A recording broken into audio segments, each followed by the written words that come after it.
Hey everyone, Shakarez here, and today I'm bringing you a commentary, apparently a full game commentary. I posted my Karma video recently, I think yesterday or something, and some of you showed interest in seeing commentary, and I thought, why not?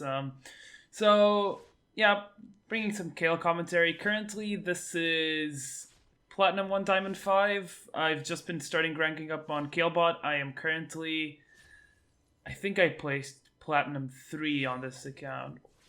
Yeah, I'm pretty sure I placed Platinum 3. I'm not entirely sure. And I just noticed, now I know what Maokai did. He did the old, do the camp come to lane, but that's no longer worth it because they changed XP, so you don't get level 2.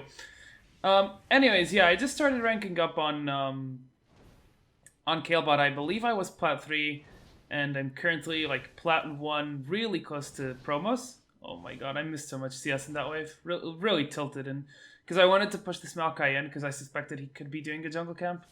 But I lost a lot of CS doing so. So yeah. Anyways, yeah, I'm currently 20-8 on this account, so it's going pretty well. Should get to Diamond 5 this week or the next week, depending on how much I play. But yeah, my mechanics are potato because I haven't been playing that much. I need to play 3 games consistently a day. For my mechanics to be good, or else my attack moving is really bad and my kiting is pretty bad. So yeah, you guys asked for some Kayle commentary. Kayle versus Maokai. I actually saw in Summoner School someone was talking about how Maokai just completely destroyed Kayle, and I don't really see how. Pre-6 you can do this to him, which I just did, and yeah, after 6 he does have some trade potential on you if he combos it up well, but he never has kill pressure on you, right? So the big problem with Kayle on top lane is ganks. If she gets ganked, it can be problematic. And right here, Nocturne comes in for the gank. I was a bit of a bonobo here. I forgot to ward. And that's a sneeze. Sorry about that. Literally, commentary ruined. Fuck my life. Anyways, he comes in, but he's way too low. I didn't turn on him because obviously I don't have that much damage. But easy to escape. I don't need to blow flash. And we're fine. So we're behind in CS here because, as I said, this was my first game of that day, I believe. So I was not playing that well, but yeah, you see what Maokai is doing there? He's standing still, waiting for the creeps to be low. You never do that, because if you do that, you get punished. And if you manage to stack up Fervor up to 8 stacks and start hitting them, they really suffer. Also, the other thing that's really nice is Fervor is physical damage. So if you know what you're doing, you'll do more physical than magic damage. So even though these tanks can go for a Spectre Scowl, they won't get to do much to you. So there, I could have pushed another wave, but I was afraid he'd freeze them. I think I should have pushed another wave. Right here, I was looking at the map a bit. And by 2 daggers, boots. Boots, pretty important against these tanks. You want to be more mobile than these tanks so they can't engage on you. Oh, and I was going to talk about matchups with tanks. So tanks like Poppy, Nautilus, Maokai, all these kinds of tanks, they don't really beat you in lane. And you can always out-trade them, you can always solo kill them. The problem is if they get jungle pressure. If they get jungle pressure, they have a really big advantage, which is they have boatloads of CC and they can lock you down. So that's the big issue with these tanks. So yeah, Maokai manages to freeze it here, but I'm not really too worried. I have an XP advantage from that wave. It's now kind of unfreezing. When these minions die, it will start stacking up for me. So here I am patiently waiting. I'm not forcefully pushing it again because I know that Nocturne might come again even though he just showed. So right here, as you see, I'm trying not to push. I end up pushing it here because minions are too stacked up for me to go melee. And if Maokai starts attacking me and I start attacking him back, it's way too many minions. So I can control it here. Another reminder is, especially when you're playing against these tanks who have little effective range. So, I mean, he has saplings, he has the Q, the smash, the arcane smash thing. You can still go melee against these guys, right? And the big examples like Rammus, for example, in early levels. If you don't want to immediately start pushing the lane, what you can do... Oh, and right here, this is an example of a Maokai trade, right? He just won that trade. except I can just keep going on him. And then I also have a sustain advantage. I think my W is more sustained than his passive, even though he does have corrupting potion. So yeah, right here I get the push advantage and start roaming. Go help Lee Sin, see what I can do here. But yeah, he ends up doing this beautiful insect on Victor. I don't know if you saw it because he was not on my screen, but you can watch the minimap and see what he did. That's pretty good to see, cool to see. Anyways, yeah, so these tanks, they don't really outtrade you unless you let them, you know? Like, sometimes these guys just go in, like Maokai's trade pattern, for example, he goes in, he does all his bursts, and then he's useless. He has to run back. When he's running back is when you trade back on him. But yeah, what you need to be worried about ultimately is their pressure. So right here, he goes in on me pretty hard, but he just used ult, and I still have mine, so I'm really not too bothered. And once I start getting my first, second item, I'll start shredding him harder and harder. So back to base, I am going to finish my Stinger, and I get 3 potions, which is a bit too much, but whatever. And I get a pink word. So now at this point in the game, I've already told my Lee Sin that if we can get a kill top lane and get me rolling, we can translate that into Herald and completely dominate. And if you can get Herald to scale, in most matchups it's like really good, but against these tanks, they already rely mostly on their base damage. If you have that damage reduction, it's like they really do no damage to you, and you can start tanking up their damage and shredding them to pieces with all your damage. So yeah, that's one thing. And right here, you see how he backs? I'm not going to push this wave. I'm going to keep it frozen. So, you know how people say that Kayle can't really freeze? She can freeze. It just really depends on if the lane is empty and who the opponent is. Because obviously if my opponent is ranged, and if I start autoing melee in front of him just to last hit, I won't be really able to freeze. And right there I got a bit antsy on some of those minions. I could have let them... I could have just auto them later, but I still keep a good freeze here. This wave is going to stack up, but then I can push it into the turret so it resets. And wave control on Kayle is pretty important. I might do a specific video on wave control for Kayle, specifically for top lane. Mid lane isn't too much of a worry, but I know that some of you have trouble with top lane. So yeah, as you saw, I just lasted all those minions. I didn't put E up. I don't really need to. And I CS'd all the minions. And I'm still going melee because, as I said, Maokai can't do much to me. If he goes in, he gets hit by all of this stacked wave. So all he can really do is throw out arcane smashes, throw out saplings, and saplings don't really do that much damage. So it's not that problematic. So right here, just going to go in, and look at what he does. He stays in range. So right now I'm 8 stacks Fury, and he's... I don't know what he is doing. I literally chunked him down to like 10%, 20%.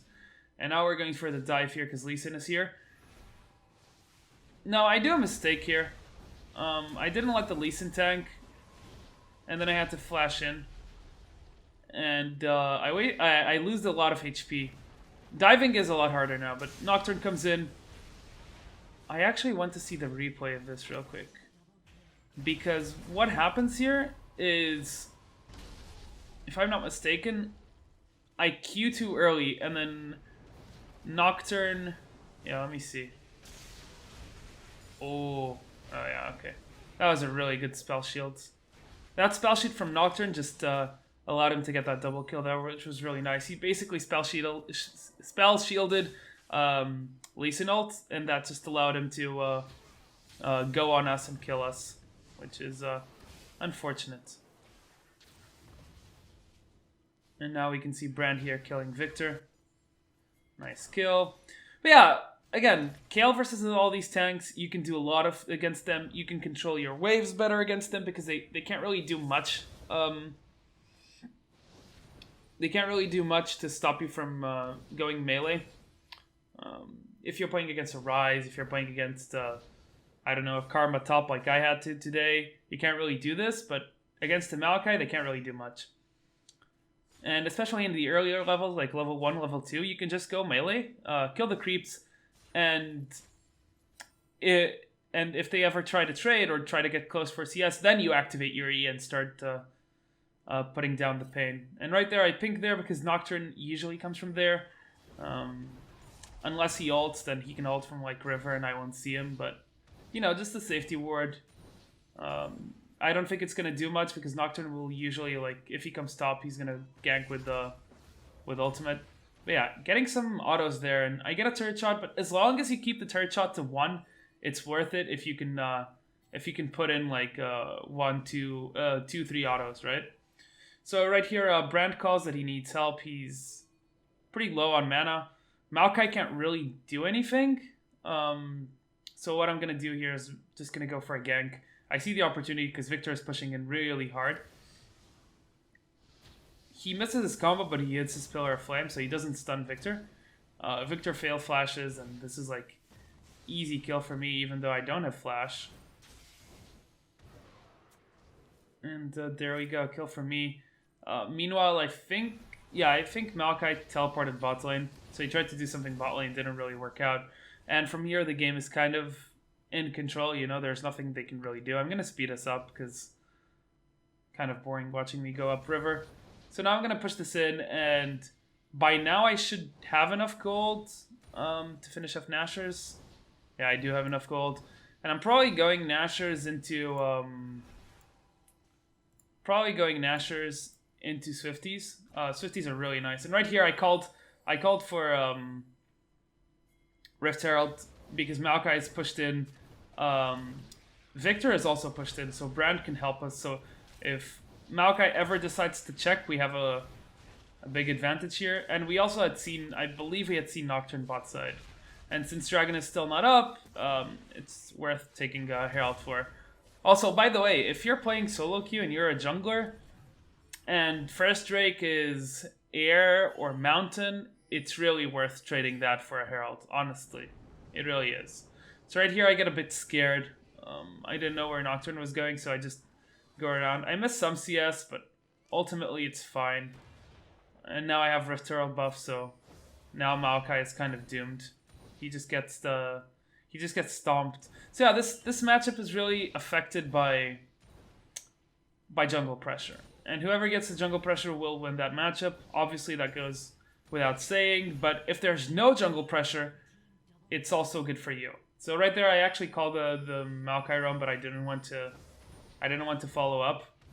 But I get a free push on this turret, which is fine. They get their Infernal Drake, which is kind of annoying, but ultimately it's whatever. It's their first Infernal Drake. It's not their second or anything, so it's not becoming like super dangerous. And I get a free push on this, which is exactly what I want because I want all the tower gold to come to me.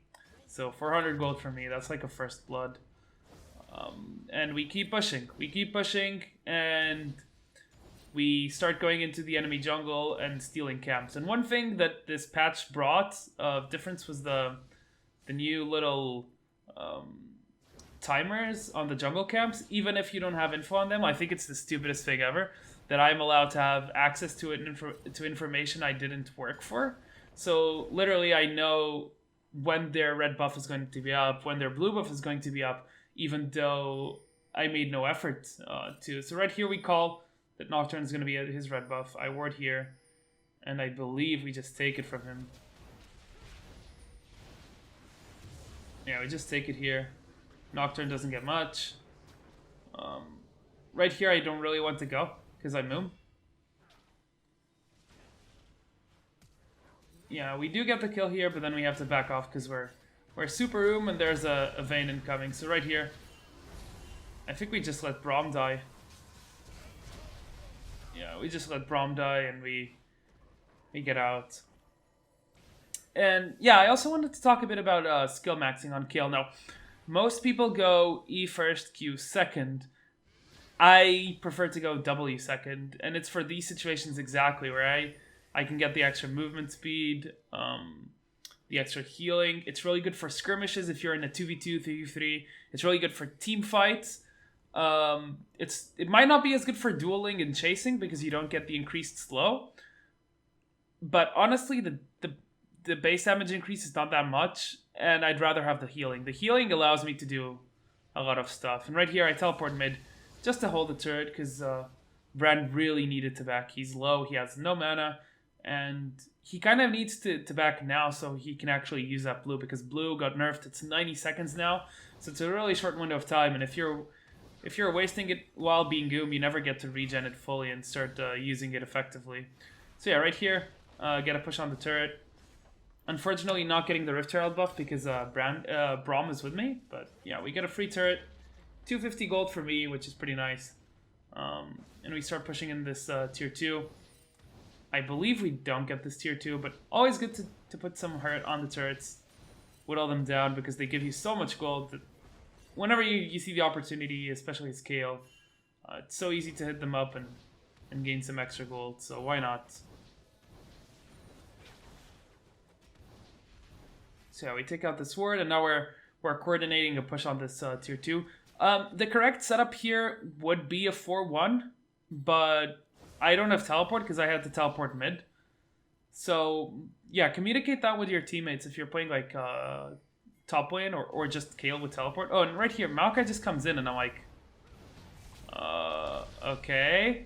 Like, he just gets shredded to pieces because I'm going, you might have noticed I'm going with Send Second. I've been testing out some builds.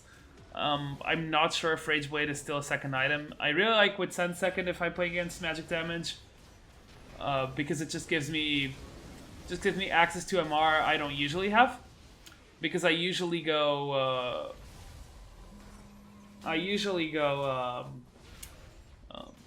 CDR per level blues, which leaves me at 30 MR. So champions, especially in this game, Maokai rushed an Abyssal Scepter.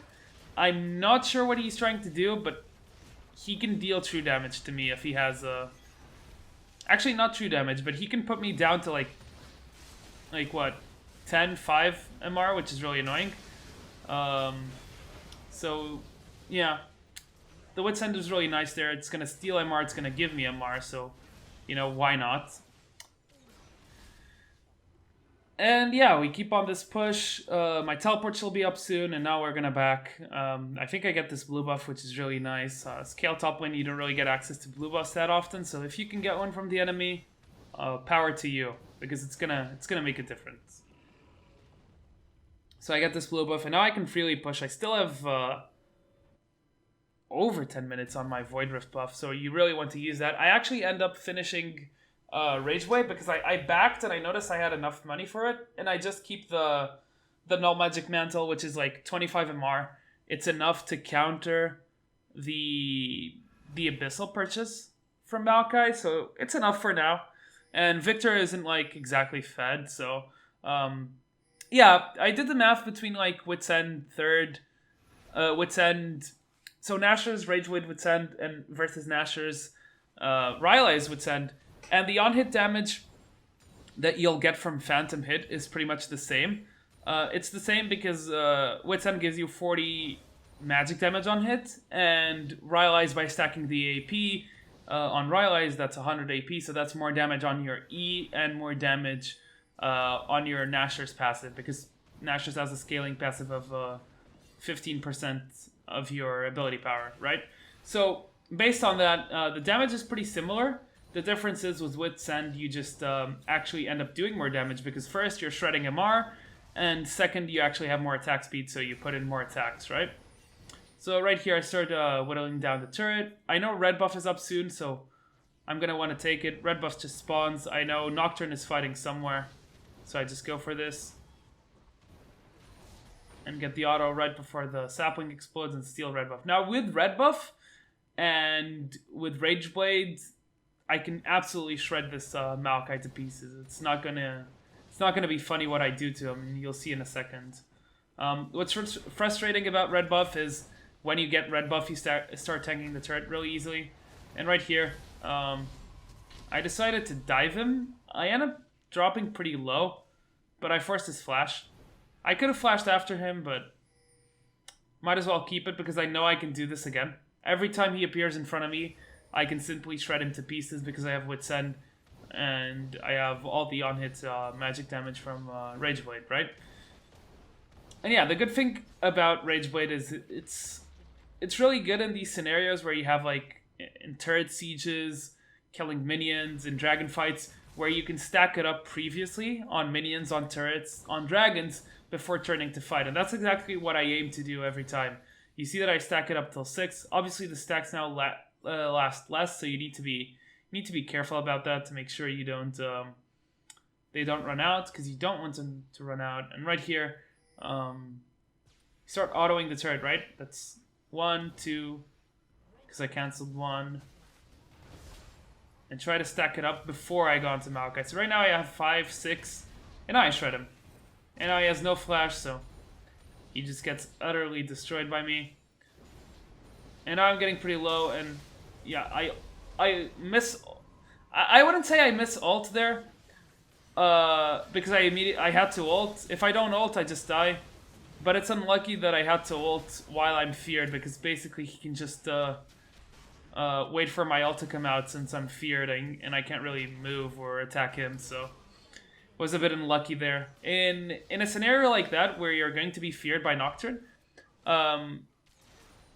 what you should do is you should make sure you're ulting while you're not CC'd, so you can actually trade damage with him. Else, you're like ulting when you're feared, which means, well, if you're ulting when you're feared, it means you really do no damage. Right there, I don't know what Lee Sin was thinking. But yeah, I should have either ulted immediately before the fear proc, so I could get out damage while he was getting out damage on me, or I could have, if I was healthier, wait for the fear to end, and only then go for the ult. So right here, Maokai comes in way too early. He's not tanky at all. I mean, he rushed Abyssal, for Christ's sake. And right there, I just destroy the Vayne. Brandon, I just destroyed the Vayne. I think I landed, like, the auto attack I landed on her was the one with Phantom hit. So, yeah. Here I ulted late. I could have ulted Brand, but it's whatever. It doesn't really matter. And now I'm going to back, purchase a Zeal, go in, and finish the game. That's going to be game. That's going to be this commentary. Very casual. I know I stuttered a lot, but, you know, maybe I figured if I start doing these, like, multiple times a week, I'll get used to them and I'll start doing them really well. So, yeah, I hope you enjoyed this short video. I might be doing these more on my wins, on my losses perhaps as well, to show you what I did wrong, what I could have done better. And, yeah, I'll see you guys in my next video.